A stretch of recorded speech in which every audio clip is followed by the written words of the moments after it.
Lena Petrova moved with a practice, almost invisible grace through the hushed halls of the Aethelred Archives. Sunlight, filtered through ancient stained glass windows, illuminated dust motes dancing in the air. Dust that Lena, at 24, was tasked with meticulously removing. The archives were a monument to human history, a repository of priceless knowledge. Yet Lena felt like an unseen shadow within its grandeur. Her family, once renowned for their traditional bookbinding and restoration techniques, had fallen on hard times, and Lena, despite her inherited knowledge, found herself relegated to cleaning floors and polishing display cases. The institution revered its history, but not the hands that preserved its very fabric or the quiet observers who understood its true language. The focal point of the archive's current crisis was the Chronicles of Aethelred, an irreplaceable collection of medieval illuminated manuscripts, each page a testament to centuries of artistry and faith. Valued in the tens of millions, it was a jewel in the archive's crown, and it was dying. Mysterious molds, uncharacteristic embrittlement, and an accelerating degradation defied every modern conservation technique. Dr. Alistair Finch, the archive's director, a man whose polished spectacles reflected his own self-importance, paced before an elaborate display case. Beside him, Professor Evelyn Thorne, the archive's lead conservator, lectured on complex atmospheric conditions and chemical interactions, her voice ringing with academic authority. Her brother, Dr. Marcus Thorne, a celebrity materials scientist from Oxford, nodded sagely, occasionally interjecting with impenetrable scientific jargon. Lena, polishing a nearby antique desk, absorbed every word, every gesture, every nuance of their baffled frustration. She saw the expensive instruments, the elaborate theories, but also the subtle, almost imperceptible signs that they, in their focus on data, were missing. Her grandfather, Ivan, had taught her to listen to the parchment. Child, it whispers its pain. It will tell you where it hurts if you only learn its language. One afternoon, as Lena paused to observe a new discoloration on a map within the Chronicles, Dr. Finch's voice cut through the silence like a rusty blade. Petrova, Princess, are you daydreaming again? Or perhaps you're trying to discern the secrets of medieval pigments with your instincts? He chuckled, a dry, humorless sound. Evelyn Thorne joined in, adjusting her own expensive spectacles. Seriously, Alistair, leave the scientific analysis to us. Some people, Lena, simply don't understand the sanctity of these artifacts, nor the delicate environment required to maintain them. Your curiosity could be construed as tampering. Stick to the cleaning schedule. We have far more important matters at hand than entertaining the staff. The dismissal stung, not for its cruelty, but for its fundamental misunderstanding of her reverence, her very connection to the things she cleaned. It planted a seed of indignation, hot and unyielding, in Lena's quiet heart. The degradation of the Chronicles worsened with each passing week, turning the magnificent manuscript into a symbol of the experts' growing incompetence. Dr. Finch's face grew perpetually So what do you think of grim, these results? etched with the They look stress of promising, dwindling very funds interesting. and a national treasure crumbling under his watch. Professor Thorne, with her team of assistants, implemented increasingly complex climate control adjustments and experimental chemical treatments, each proving more ineffective than the last. Dr. Marcus Thorne, imported at great expense, filled the air with theories about exotic biomatter and quantum material fatigue, none of which yielded any practical solution. Their frustration, however, found an easy target in Lena. The casual disdain escalated into a systematic campaign of subtle, yet deeply cutting harassment. Evelyn Thorne would accidentally leave spilled coffee rings on Lena's meticulously cleaned surfaces or crumpled, insignificant historical documents scattered for her to pick up, making snide comments about people who don't know their place in the academic hierarchy. Dr. Marcus Thorne, with a chilling smile, would often remark, Don't you find it amusing, Evelyn, how some minds are so primitive they try to understand complex science with sheer intuition? Their laughter, sharp and demeaning, echoed to the hallowed halls, each peal chipping away at Lena's dignity. The final straw came when Jennifer Vance, the Archives HR manager, a woman whose smile never quite reached her eyes, called Lena into her office. "Lena, we had some concerns raised about your behavior," she began, her voice dripping with false empathy. "Apparently, you've been observed spending an undue amount of time near the Chronicles display, even during off hours. This could be interpreted as unauthorized access to sensitive materials. Lena, we have protocols to protect these priceless artifacts. You understand. Such actions could even be construed as tampering or worse, sabotage." The veiled threat was clear, designed to intimidate and silence. Lena returned to her small, suburban apartment each night, her knees aching from scrubbing floors, and her spirit weary from the relentless barrage of contempt. Her modest home, filled with a faint scent of old paper and leather, was her refuge. There, among her grandfather Ivan's worn tools, delicate bone folders, an antique press, and a collection of handmade brushes, she found strength. She remembered Ivan's rough, calloused hands guiding hers, teaching her to identify the subtle differences in vellum, the unique properties of ancient glues. "Patience, child," he would say. "The materials speak the truth. Men can lie, theories can lie, but the paper always tells its story." Her observations, which the experts dismiss as nosiness, were now compiled in a small hidden notebook, filled with her meticulous sketches and intuitive diagnoses. It was not just a collection of notes. It was her testament, her quiet defiance against their arrogance, solidifying a resolve they could never break. The This entire department permeating is under the review, Aethelred and Archives some of you will was not be palpable. here next week. The Chronicles now presented a truly grim spectacle. You were supposed to Large deliver the sections of report vellum had yesterday. buckled, What and happened? what looked like dark, creeping veins of decay spread across the vibrant illuminations. This decision An is international final, conference and I expect your intended full to celebrate the cooperation moving Chronicles forward. as a global There will heritage be treasure no further was discussion. merely weeks away, now threatening to become a public relations disaster.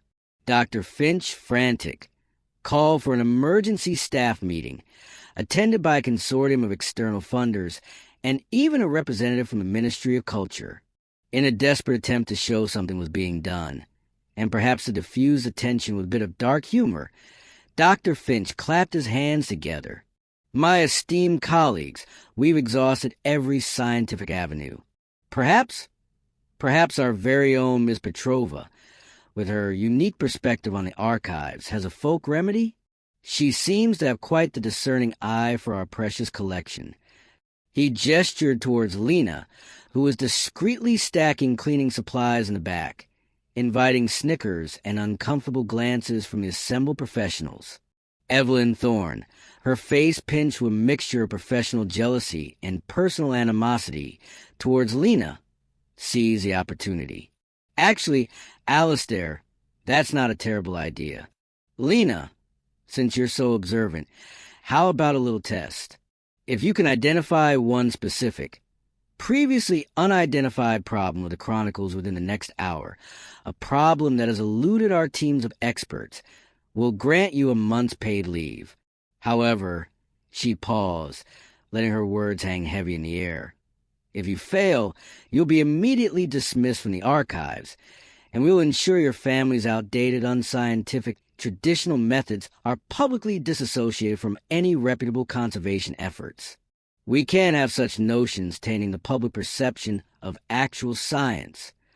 The insult cut deep, not just at Lena, but at her grandfather's legacy, at generations of artisans whose wisdom was now being mocked.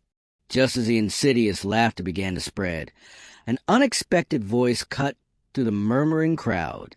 "May I also observe?" Everyone turned to see Mr. Lara, a venerable, retired archivist, now 78, whose reputation in conservation was legendary. His eyes, though aged, held a keen intelligence. "I knew a Petrova once," he said, looking at Lena with an unreadable expression. Ivan Petrova, a master bookbinder, who taught me more about the soul of parchment than any textbook ever could. His gaze swept over the stunned faces of the experts, lingering on Evelyn Thorne and Dr. Finch. If his granddaughter possesses even a fraction of his talent, gentlemen, you are about to receive a valuable lesson. The air in the room thickened with a sudden uncomfortable tension. The joke no longer seemed so amusing. Lena, her spine ramrod straight, felt a tremor of both fear and resolve. She looked at Mr. Alara, a flicker of gratitude in her eyes, then turned to the smug faces of her tormentors. "I accept," she said, her voice surprisingly steady, the challenge. It was not just a bet. It was a battle for her family's honor, for the very integrity of traditional knowledge against the arrogant blindness of modern academia. The main conservation lab, usually a sterile bastion of quiet study, was now a buzzing amphitheater. Archivists, technicians, university faculty, and even some administrative staff, including Jennifer Vance from HR, who conspicuously munched on popcorn, had gathered. Their faces were a mixture of cynical amusement and expectant schadenfreude, convinced they were about to witness a spectacle of epic failure. Lena, however, moved with an unshakable calm that belied the immense pressure. She approached the Chronicles of Aethelred, now resting on a pristine, illuminated table. She didn't reach for gloves or specialized instruments. Instead, she paused, closing her eyes, and placed her unloved hand gently on the vellum binding, just as her grandfather Ivan had taught her. A ripple of nervous tittering went through the crowd, quickly silenced by a sharp glance from Mr. Alara, whose gaze was fixed on Lena with an intensity that brooked no disrespect. He knew this ritual, the act of listening. Lena opened her eyes, her gaze tracing the delicate, deteriorated lines of the binding. "The vellum isn't just decaying," she began, her voice clear, cutting through the anticipatory silence. "It's being actively repelled by a modern synthetic adhesive, applied during a restoration 50 years ago. This adhesive, while chemically stable in itself, creates a subtle, internal tension within the ancient vellum, like a constant, invisible strain. It causes micro-tears and structural fatigue, which you attributed to natural aging. You were looking for external threats, for mold and environmental factors, but the problem lies within the very method you use to protect it. You listen to your instruments, but not to the parchment itself, not to its history." Dr. Finch stammered, his face paling, while Evelyn Thorne dismissed it with a wave of her hand. "Nonsense. That repair was state-of-the-art for its time. You're just speculating, Petrova." Lena continued, moving to another section of the manuscript, her fingers gently touching the surface. "Second, your precise humidity and temperature controls, while perfect for modern paper, are actually suffocating this medieval vellum. Ancient vellum thrives on slight, natural fluctuations, a breathing, if you will, that maintains its natural suppleness. You've created a perfectly sterile environment that has stripped it of its natural resilience, making it brittle and vulnerable. It's like a plant that needs a wind and rain, but you've kept it in a hermetically sealed box, sterile and lifeless." Dr. Marcus Thorne, the renowned materials scientist, scoffed, but his eyes darted to his sister, a subtle tremor in his self-assured posture.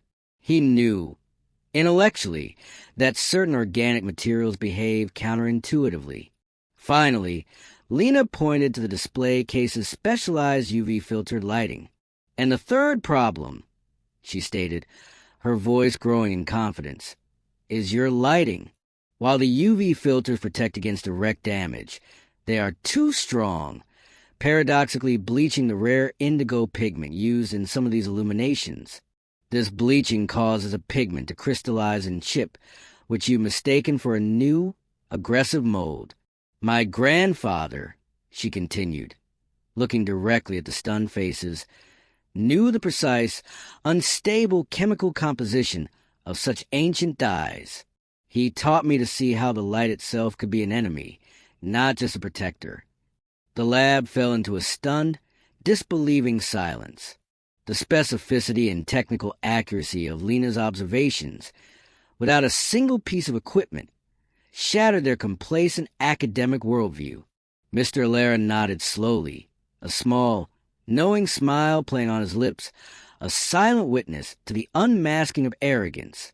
The silence in the lab was no longer one of amusement, but palpable disbelief bordering on alarm. Dr. Finch's face was a mosaic of shock and dawning horror. Evelyn Thorne's confident posture had crumbled, replaced by a tense rigidity. Dr. Marcus Thorne, the celebrated materials scientist, was visibly agitated, frantically pulling out his smartphone, here? undoubtedly searching for any scientific literature that's that might fascinating. contradict Lena's claims. But Lena continued, her quiet voice now carrying the weight of indisputable truth. You checked according to generic conservation manuals, Lena said, echoing her grandfather's wisdom. But every ancient manuscript, like every person, has its own unique personality, its own history. You have to know its specific needs, its story, to truly save it. Her words, simple yet profound, resonated with an authority that none of the experts, with all the degrees and instruments, could muster. Mr. Lara stepped forward, his voice clear and strong. Young lady, you have just articulated the fundamental principles of historical conservation, principles many of us have forgotten in our pursuit of modern science. Ivan Petrova will be immensely proud. Dr. Finch, desperate to regain control, stammered, This is all speculative. You have no proof, no scientific data. Evelyn Thorne chimed in. Anyone can make up a few plausible theories, Petrova. You need evidence, empirical data. Lena merely smiled, a confident, unyielding smile that had replaced her earlier meekness. Evidence, Professor, is often right in front of your eyes, if you choose to see it. Mr. Lara, would you mind assisting me? I need someone to monitor the subtle changes as I make some adjustments. Someone who understands the nuances, not just the numbers. It would be my distinct pleasure, Miss Petrova, Mr. Lara replied, his eyes sparkling with a renewed sense of purpose. For the next hour, Lena worked with a surgeon's precision. She applied a custom-blended natural adhesive, derived from ancient recipes her grandfather had taught her, to the binding. She then made precise minute adjustments to the environmental controls, advocating for a dynamic humidification schedule that mimicked natural atmospheric shifts, allowing the vellum to breathe.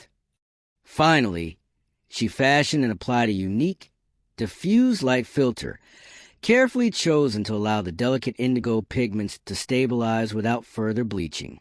Each action was accompanied by clear, concise explanations, referencing not academic papers, but the innate properties of materials themselves, explanations that left the experts increasingly red-faced with embarrassment.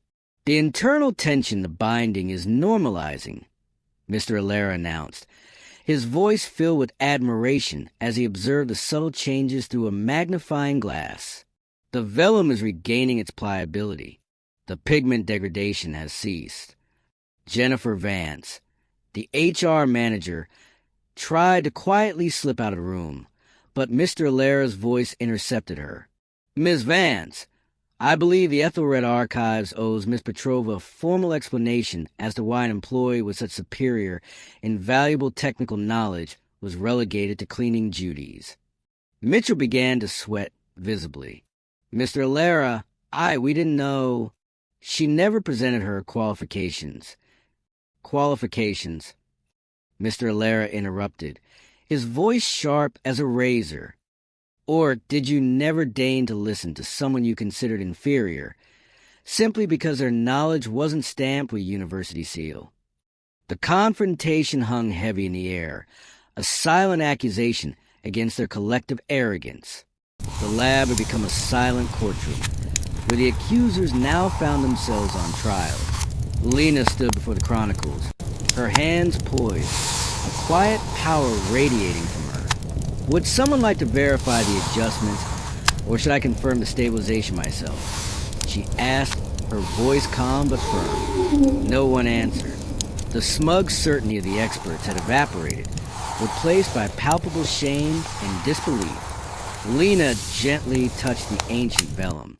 The Chronicles of Aethelred, once a symbol of the Archives' intellectual prowess, and now a testament to their blind arrogance, visibly began to respond. The subtle buckling in the vellum smoothed, the creeping, mold-like decay on the pigments ceased its spread, and the overall vitality of the manuscript seemed to return. It was not a sudden, dramatic transformation, but a gentle, undeniable healing. The delicate, rhythmic sound of settling parchment filled the lab, a mechanical symphony of restoration, a testament to the old materials finally finding their equilibrium. Green indicator lights on Mr. Alera's portable, traditional moisture reader stabilized at optimal levels. Mr. Alera broke the silence, his voice resonating with deep respect. Gentlemen, ladies, you have just witnessed one of the most brilliant diagnoses and sensitive restorations I have seen in 40 years of conservation. A true master at work.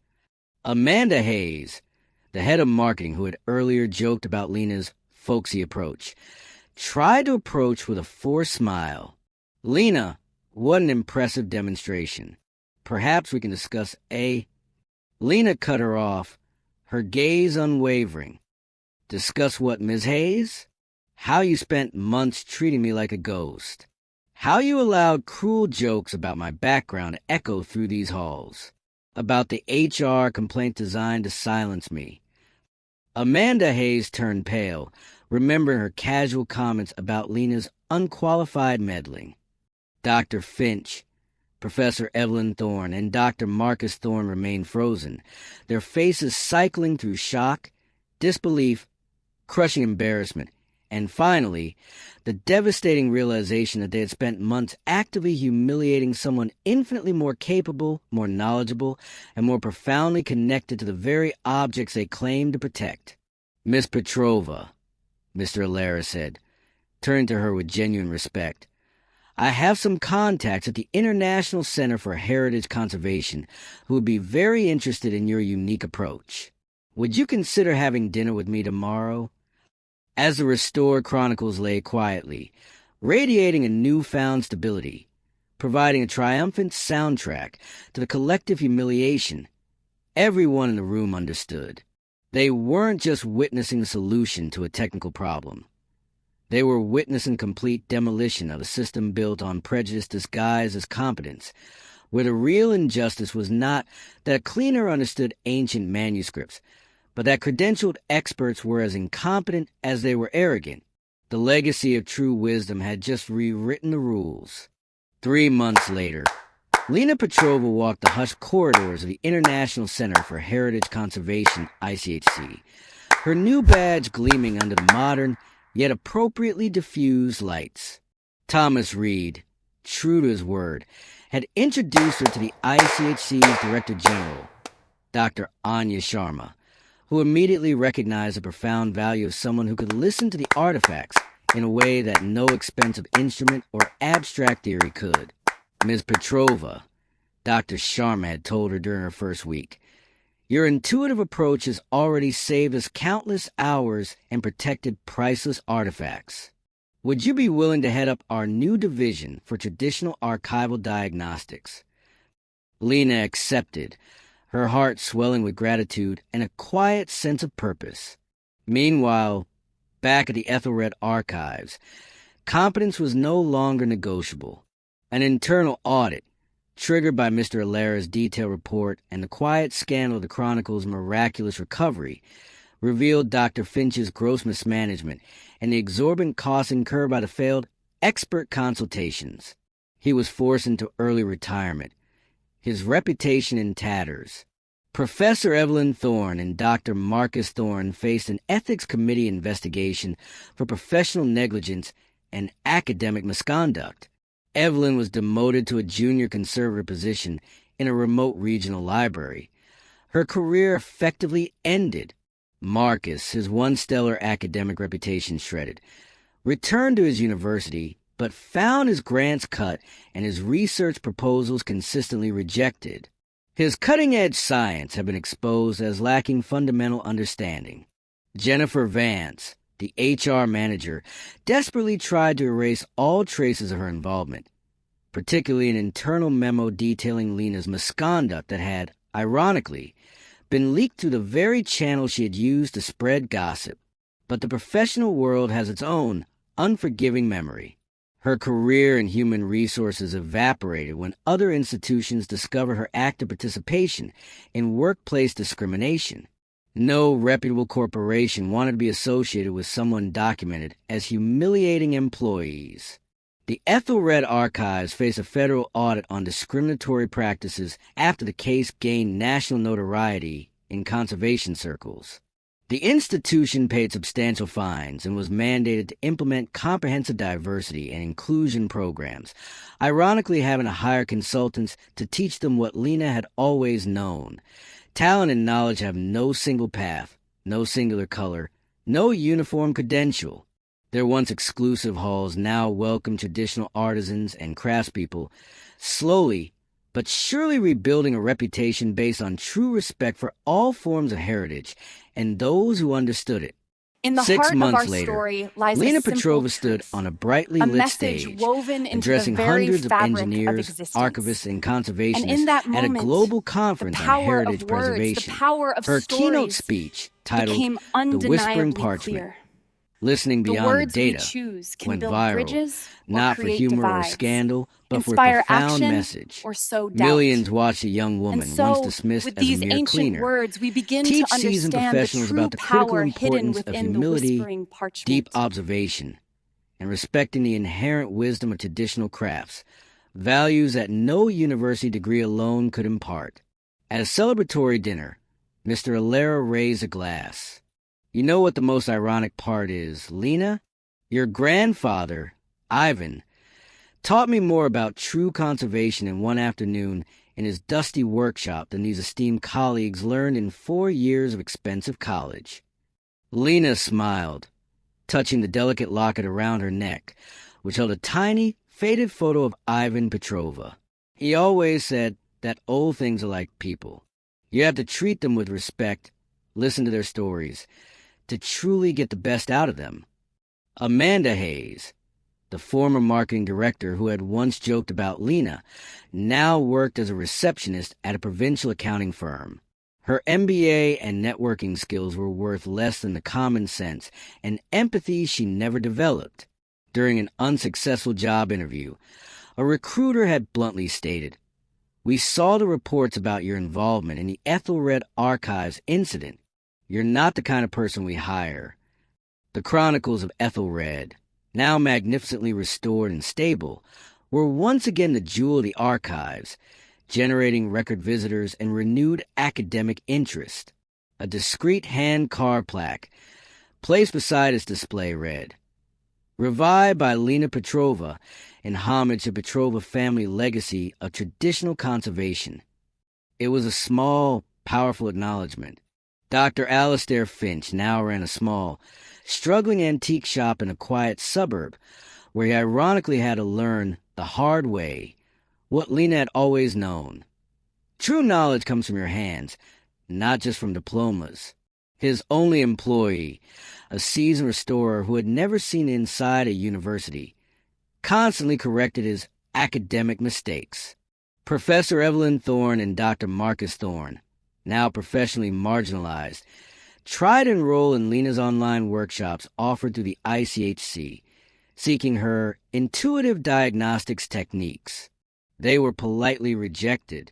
Limited spots for qualified professionals who understand the core principles of respect and humility, read the automated email. A delicious irony, considering who now defined qualified. Lena Petrova's true revenge was not to destroy other people's careers, but to build something far greater and more enduring than her oppressors could ever imagine. She transformed humiliation into motivation, prejudice into purpose, and other people's incompetence into her own unparalleled opportunity. She had proven that true conservation is not about memorizing formulas or chasing trends, but about the ability to listen, to observe, and to deeply respect both the ancient materials and the unspoken wisdom of those who truly understood them. And that sometimes the best revenge is simply to be undeniably, triumphantly better than those who try to bring you down.